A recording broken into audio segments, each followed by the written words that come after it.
So proper mask fitting is crucial. I know a lot of masks comes with good lenses these days, and there's all different sizes. There's small, there's big, but when a customer comes in, the number one thing that I'm thinking about is let's fit the right mask to your face. So we're looking at a bigger picture, right? So if you're a big guy or something and you have a bigger face, then obviously we're going to go to you know, kind of a little bit bigger style of a mask, maybe a single lens instead of a double lens. If you're a smaller person, you know, obviously a smaller mask. Kids even smaller. That's obvious. The next thing we kind of ask is, what are you doing? Are you just going to be snorkeling? Are you here on vacation just looking for a snorkeling mask?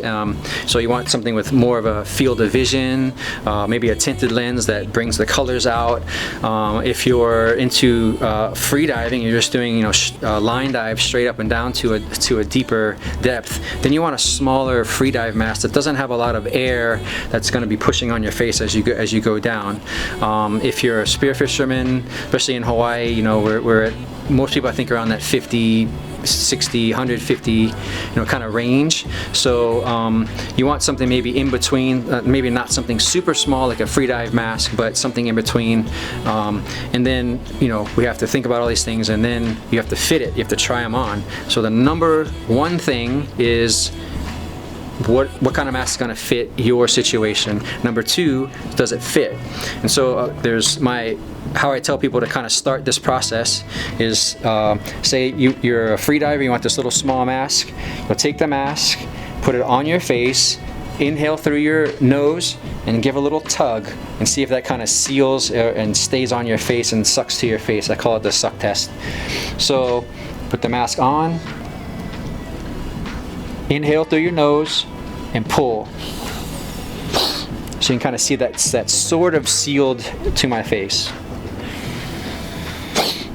Pretty good. I would say that's pretty good. So I have some facial hair. That's another thing to think about. If we got Santa Claus coming in here and he's got a big mustache, we got to kind of, you can shave it down, Santa, or you know, figure out a different mask that might have a bigger skirt that will get around, you know, in between the hair to your skin. So this one fit, you know, pretty good on me, but yeah, let's try a different mask and see if there's one that fits a little bit better. So this would be, I'd say, kind of like your medium size mask. These are really good for snorkeling. Big field of vision there. You don't have to actually put the whole mask on your head. So like I said before, I just want to have that area exposed to my face. So I'll put the mask on my face. I'm inhaling and pulling at the same time. So that kind of sealed pretty good. Actually better than the other one. So we'll try it again. I'll show you. So that's actually a pretty good seal for someone like me and my face type and my style, and it's kind of getting through the little mustache that I have. I think that, you know, if I was a customer, I would say I like this one for sure. So another thing that we look at is, you know, facial structure.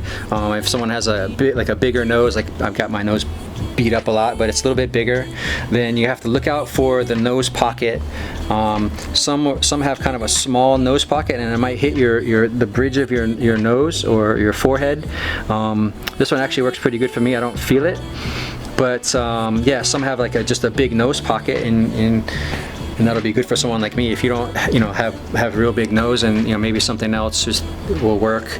You know, this is part of the process that we do to kind of go through a few masks to make sure we get you what you want and what's going to work, and you're not going to be out there hassling and water's coming in and you're upset and you come back and you get mad at me. So we don't want that. But that seal test or that suck test, it really kind of simulates the thing's going to stay on your face as you kind of go down, or if you're snorkeling, if you have it on, the strap on right, so water doesn't go in. It's not the perfect test, but generally, if you can get this to fit really well here, 90+% of the time you go out in the water and you're going to be happy, and that's what we want. And that's what you want. I mean, we're all divers. We know the hassle of having to deal with, you know, a leaky mask, and it's not fun. So the last thing I want to talk about regarding the fitting of the mask to your head is the strap placement. We do get a fair share of tourists that come through, and if I'm not there taking care of them, they'll put on the mask, and I can always tell that the strap is too low.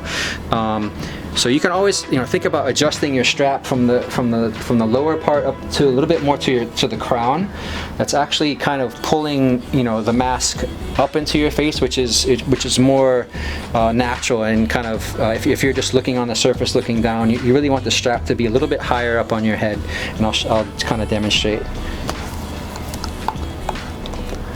So for me, here it's too low. I kind of feel that the mask is being pulled down. If I bring the strap a little bit higher on the crown, then I feel the mask is actually being pulled into my face a little bit better.